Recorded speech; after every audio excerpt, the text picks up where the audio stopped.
오늘 성경 본문의 말씀은 신약 성경 가운데 아주 귀하고 유명한 말씀입니다.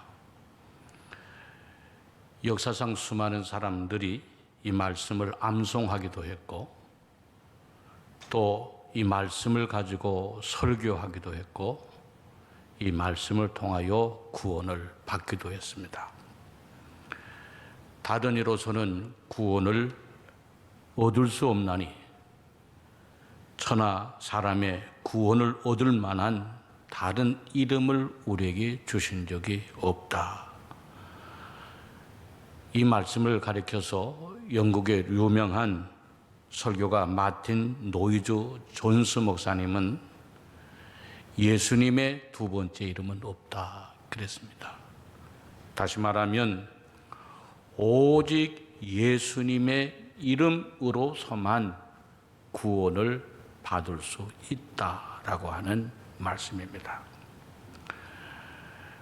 네 번째 대강절을 맞이하고 또 이번 주간에 성탄절을 맞이하면서 여러분들에게 참된 구원의 역사가 임하는 복된 날, 복된 주간이 되어지시기를 먼저 주의 이름으로 축원합니다. 자, 그러면 여러분, 인간에게 왜 구원이 필요할까 하는 겁니다. 그 이유는 모든 인간은 죄인이기 때문입니다. 어렸을 때 저는 이런 생각을 가끔 많이 했습니다. 눈에 보이지도 않는 죄가 어떻게 사람을 죽음에 이르게 하는가? 눈에 보이지도 않는 죄가 어떻게 사람을 사망에 이르게 하는가? 더군다나 어떻게 죄가 모든 인류를 다 죽음에 이르게 할까? 그러한 생각을 저 나름대로 많이 가져보았어요. 그런데 그 대답은 어려운 질문과 의문이 아니었다라고 하는 겁니다. 여러분 생각해 보세요. 눈에 보이지도 않는 코로나19의 그 바이러스 때문에 그 바이러스가 인간에게 들어옴으로 인하여서 모든 인간이 다 죽음의 공포를 느끼고 있습니다. 5, 1년 동안 모든 인류가 다 죽음의 두려움 속에 살아왔습니다. 작은 바이러스 하나, 눈에 보이지 않는 바이러스 하나가 인간의 죽음을 가져다 주었다는 겁니다. 바로 죄가 그러하다는 겁니다. 아담과 하와가 지었던 죄가 아담에게만 임한 것이 아니라 모든 사람에게 똑같이 임하여 졌다는 것입니다. 왜 인간에게 구원이 필요한가? 그 이유는 그 죄는 죄로서 끝난 것이 아니라 심각한 결과를 가져다 주었기 때문이라는 거예요. 죄는 죄로서 끝나지 않습니다. 우리의 영혼과 삶을 완전히 부패시킵니다. 하나님을 반역하도록 하고 하나님을 떠나도록 하고 온갖 더러움 속에 살게 하도록 한다는 게. 그리고 이 죄는 고착성이 있어서 한번 지은 죄는 떠나려고 하지 않습니다. 죄책감으로 남아 있습니다. 그래서 죄가 들어오면 평안이 깨집니다. 기쁨이 깨집니다. 자유가 없습니다. 죄가 우리 안에 거하게 되면 끊임없이 하나님과 우리를 이제 분리시켜 놓고 하나님이 원하시는 것을 하지 못하게 하고 우리가 원하는 것을 하지 못하도록 죄가 만든다는 거예요. 얼마나 무섭고 두려운 얘기입니까?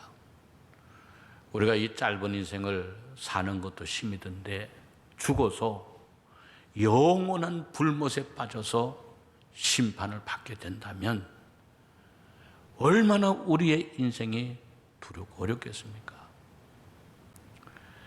18세기에 미국 제1차 대각성 운동을 일으킨 조나단 에드워즈 목사는 심판받는 모습을 이렇게 묘사하고 있습니다. 인생이란 거미줄에 붙어있는 벌레와도 같다. 그런데 그 밑에는 이글이글거리는 불이 타고 있다. 불이 거미줄을 태우고 나면 거미줄에 붙어있는 벌레들이 그 불에 떨어지는데 타지 아니하고 죽지 아니하고 이글이글거리는 불꽃에 죽지 아니하고 영원토록 고통을 받고 있다. 그렇게 묘사를 했어요. 여러분, 심판이라고 하는 것이 얼마나 두렵고 무서운 것이겠습니까? 그런데 구원이 있습니다. 구원이 어디에서 오는가? 그것은 바로 예수님을 통해서 온다는 겁니다. 구원은 오직 예수님을 통해서만이 구원이 온다는 게. 여러분 생각해 보세요. 요사이 코로나19로 전 세계 사람들이 고통을 받고 있는데 누가 구원을 해줍니까? 무엇이 구원을 해줄 수 있습니까? 과학으로 말하면 달나라를 가지고 우주여행을 한다고 하더라도, 의학으로 말하면 줄기세포를 만들고 인간 생명을 복제한다고 하더라도, 경제적으로 말하면 바벨탑과 같은 마천루를 쌓는다고 하여도, 권력으로 말하면 권력을 획득하여 예전에 황제들이나 가지고 있을 법한 권력을 갖는다고 하더라도 그 누구도 무엇도 인간의 구원을 시켜줄 만한 사람은 아무도 없다는 거예요.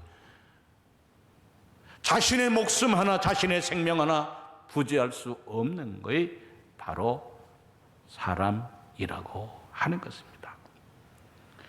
구원은 사람의 능력이나 권력이나 과학이나 경제적으로 오는 것이 아니라 구원은 오직 하나님의 자비로부터 온다는 거예요.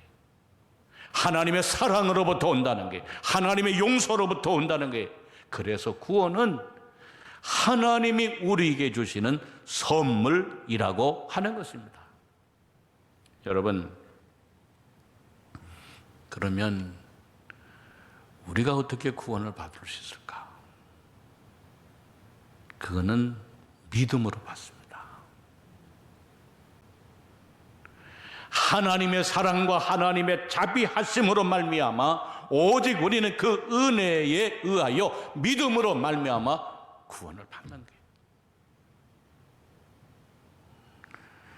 그러므로 중요한 것은 예수를 하나님의 아들로 받아들이느냐 안 받아들이느냐 하는 것이 중요하다는 게. 선물도 안 받으면 못 받잖아요. 여러분, 이게 매우 단순하면서도 중요한 것입니다. 왜 단순할까? 그거는 구원은 지식으로 받는 것이 아니기 때문에. 왜 단순할까? 구원은 능력으로 받는 것이 아니기 때문에. 왜 중요할까? 구원은 세상의 권력으로 받는 것이 아니기 때문에, 믿음으로 받는 것이기 때문에 중요하다는 거예요. 그래서 세상의 모든 사람들, 어떤 사람들이라도 예수를 하나님의 아들로 구주로 받아들이기만 하면 구원을 받는다고 하는 것이 하나님의 뜻이요 하나님의 계획이라고 하는 것입니다. 여러분, 사람이요 다 사는 것이 달라도 마지막 죽음에 이르는 길은 다 같아요. 세상에 살 때에는 남의 집에 머슴으로 살아도, 세상에 살 때에 재벌로 살아도 죽는 것은 다 같습니다. 세상에 살 때에 힘이 없고 눈물 속에 살고 있어도 세상에 살아갈 때 최고의 권세자로 누리는 대통령이라 할지라도 죽을 때는 다 같아요. 차이가 없습니다. 그런데 죽을 때에는 두 종류의 사람이 있어요. 하나는 예수님을 아는 사람과 예수님을 모르는 사람과 예수님을 영접한 사람과 예수님을 영접하지 못한 두 종류의 사람만 있게 됩니다. 예수님을 아는 사람, 예수님을 영접하는 사람은 죽음에 이르러도 하늘에 소망이 있습니다. 영생에 대한 확신이 있습니다.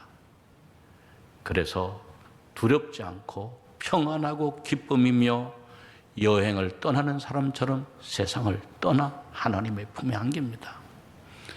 그러나 예수가 없는 사람, 구원을 받지 못한 사람은 마치 절벽에서 떨어지는 것과 같은 두려움을 느끼며 숨이 넘어가는 그 순간에도 인생과 사람을 저주하며 그는 떠나가게 됩니다.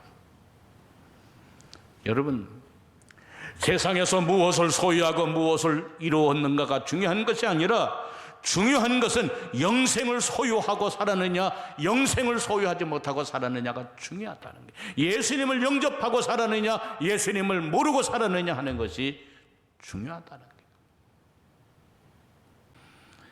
여러분, 그래서 우리는 이 세상에 사는 동안 힘쓰고 해야 될 일이 뭘까? 영생을 알도록 힘쓰고 영생을 소유하도록 힘쓰고 살아야 한다는 게, 여러분, 세상에서 가장 귀한 선물이 뭘까? 또 남에게 줄 수 있는 가장 귀한 선물이 뭘까? 내가 받은 선물 중에 가장 귀한 선물이 뭘까? 바로 영생입니다. 여러분의 인생 가운데 가장 소중한 것이 뭐냐? 하나님을 아는 것이요, 그 아들 예수 그리스도를 알아 영생을 소유하는 것이 가장 귀한 선물입니다. 여러분이 남에게 줄 수 있는 가장 귀한 선물이 뭘까? 그 또한 하나님을 소개하는 것과 예수님을 소개하여 영생을 얻게 하는 것이 여러분이 남에게 줄 수 있는 가장 귀한 선물입니다. 사랑하는 성도 여러분, 이번 성탄절을 통하여 여러분의 영생에 대한 확신을 갖고 다른 사람에게 영생을 선물로 줄 수 있는 여러분들 모두가 되어지시기를 주의 이름으로 축원합니다. 이번 성탄절을 맞이하면서 정말로 내가 예수 그리스도를 구원의 주로 영접하고 있는지를 확인하며 믿지 않는 이들에게 구원을 나누어 주고 선물로 줄 수 있는, 그래서 성탄의 기쁨 소식을 누리는 우리 여러분들 모두가 다 되어지시기를 주의 이름으로 축원합니다. 자, 그러면 우리가 구원받은 사람으로 어떻게 살아야 될까? 첫째는 예수님을 구주로 시인해야 됩니다.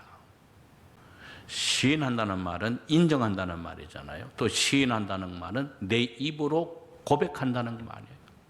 무엇을 고백하고 무엇을 인정하냐? 예수가 하나님의 아들인 것, 그리고 그 예수를 하나님이 죽은 자를 살려주신 것을 내 마음으로 믿고 입으로 시인하면 구원을 받는다. 이것이 중요한 겁니다. 여러분, 요사이 이 세상을 보면 예수를 시인하는 삶을 살지 못하도록 합니다. 마귀가 하는 짓들이에요. 여러분들, 예수 믿는 여러분들 얼마나 어려운 가운데 여러분들이 신앙생활을 하고 있습니까? 월요일날 직장에 나가면 아직까지도 묻는 직장들이 있대요. 어제 교회 갔느냐? 매 주일마다 그걸 확인하고 묻는다는 거예요. 갔다 하면 아직까지도 교회 다니느냐고 묻는다는 거예요. 이 세상의 구조가 예수 믿는 사람들을 믿지 못하도록, 예수를 구주로 시인하지 못하도록 압박하고 만드는 구조 속에 오늘 여러분들이, 우리가 이 시대를 살아가고 있다는 걸 알아야 돼요. 마치 코로나19가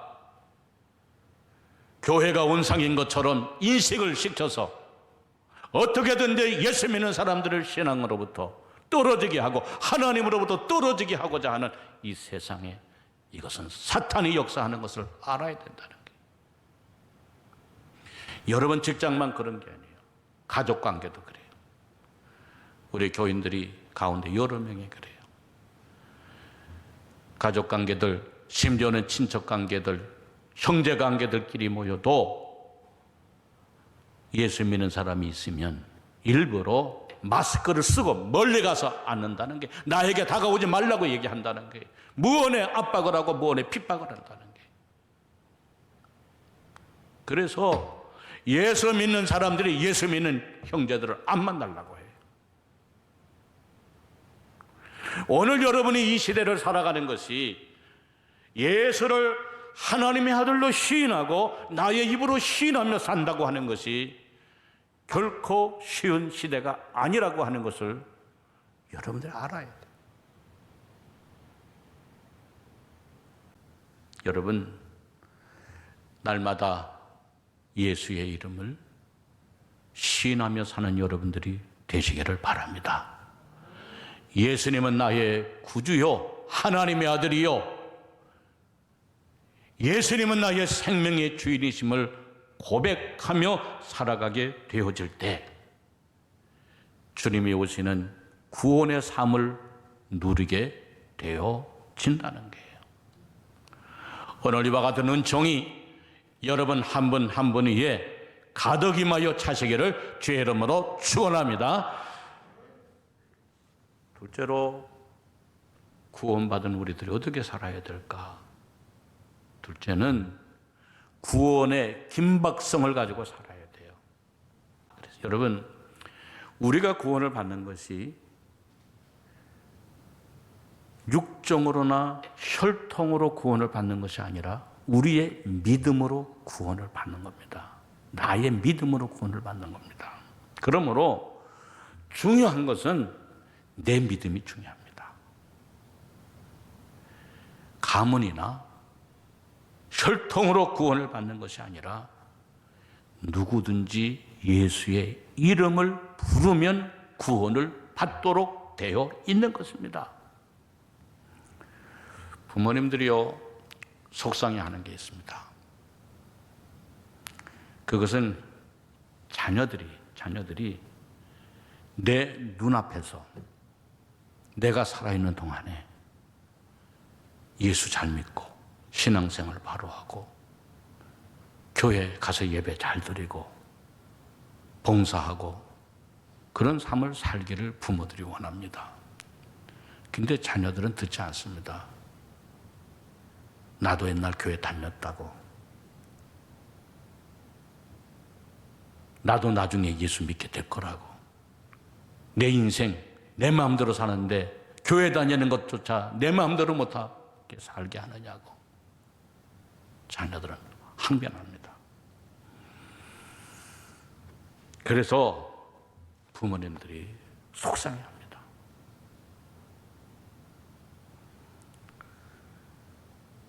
구원은 내가 지금 예수님을 구주로 신하여 내가 받는 겁니다. 여러분 생각해 보세요. 만약에 내 자녀들이 금류에 떠내려가는데 천천히 가라 할 부모가 됐겠어요? 내 자녀들에게 쓰나미가, 죄악의 쓰나미가 몰려오는데 떠내려가다가 그곳에서 만나자 할 부모가 됐겠어요? 내 자녀들이 있는 곳이 불에 타서 들어오는데 불이 꺼지면 살아나와서 만나자 할 부모가 됐겠어요?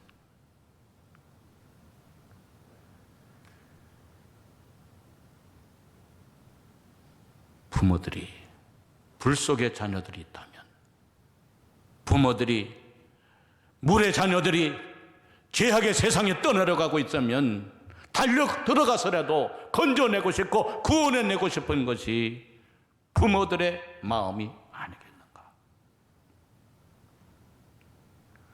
구원은 쳐다보는 것이 아니라 긴급한 것입니다. 오늘 내가 구원받지 않으면 안 된다고 하는, 오늘 내가 구원을 시키지 않으면 안 된다고 하는 그러한 믿음을 가지고 예수 영접한 사람들이 전하고 살아야 한다는 거예요.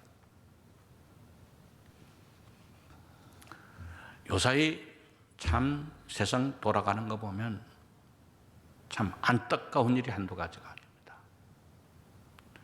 여러분 요사이 보세요. 성탄절이 내일 모레인데 길거리에 캐롤 소리 한 소리도 한 곡도 들려오지 않습니다. 눈을 씻고 봐도 성탄줄이 있는 곳 하나도 없습니다. 보신 적 있어요? 없습니다. 몇 년 전부터 성탄절이 다가와도 캐롤 소리가 안 들리고 성탄절 추리가 없는 캄캄한 세상이 되어버리고 말았어요. 왜 이렇게 되어졌는지 모르겠어요.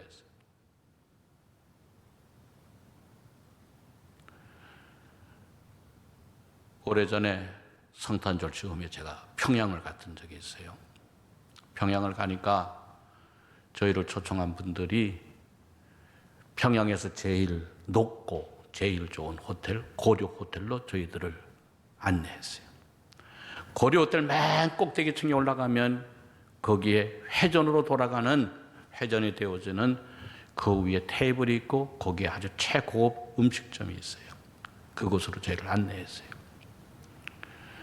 전력이 약하니까 천천히 돌아가는데 다 몇 바퀴 돌아가면서 보는데 평양 시내에 성탄절이 며칠 있으면 다가오는데 캄캄하고 성탄절을 알리는 전구 하나, 불빛 하나 없어요. 아무리 길거리를 다녀봐도 줄이 하나 있는 곳이 없어요. 오늘의 대한민국이, 오늘의 서울이, 오늘의 우리가 사는 것이 그와 같은 어둠의 곳이 되었다는 거예요. 이 가운데에서 누가 성탄의 노래를 부르고 누가 성탄의 추리가 되어야 되고 누가 성탄의 참된 소식을 알려야 될까? 그것은 구원받은 예수를 믿는 성도들이 알려야 되고 보여줘야 될 책임이 있다는 거예요. 오늘 여러분 한 사람 한 사람이 어두운 세상에 빛을 발하는 추리가 되어지시기를 바랍니다. 세상에 주님의 오심의 소식을 전하여 주는 캐롤이 되어지시기를 바랍니다. 그래서 우리가 구원을 받고 세상의 사람들의 구원을 줄 수 있는 성탄절이 예수 믿는 사람들이 되어줘야 한다. 예전에 제가 미국에 가족과 떨어져 가 있을 때에 미국에서 편지를 한번 쓰면 한국에 도착하는데 한 열흘 이상이 걸렸어요. 또 한국에서 편지를 한번 쓰면 제가 봤는데 열흘 이상이 걸려서 한 달에 한 번 정도 편지가 오고 갔어요. 가족 소식이 얼마나 좋은지 기다려지는데 편지를 보내고 한 달 정도쯤 20일이 지나고 한 25일이 지나면 매일 어디를 가느냐? 우체통으로 갑니다. 편지가 없으면 우체부가 오는 시간에 맞춰서 기다립니다. 그날도 없으면 그 다음 날에 가서 또 기다립니다. 소식을 듣고 싶어서. 그런데 여러분, 요사이는 그렇게 시간이 안 걸립니다. 편지를 쓰고 1초면 미국 갑니다. 1초면 내가 받습니다. 세상이 달라졌어요. 여러분, 우리가 구원을 받고 구원의 소식을 알리는 것은 그렇게 오랜 시간이 걸리지 않습니다. 예수가 나의 구주 되심을 고백하고 시인하고 예수가 하나님의 아들 되심을 우리가 고백하고 하나님이 그 아들을 장사한 지 사흘 만에 살려주신 것을 믿으면 우리는 구원을 받습니다. 오늘 여러분 이 구원의 참된 소식을 이번 성탄절에 우리가 받고 전하는, 그래서 복된 소식을 누리는, 기뻐하심을 받은 사람들 중에 기뻐함을 받는 여러분들 모두가 다 되어지시기를 주의 이름으로 축원합니다.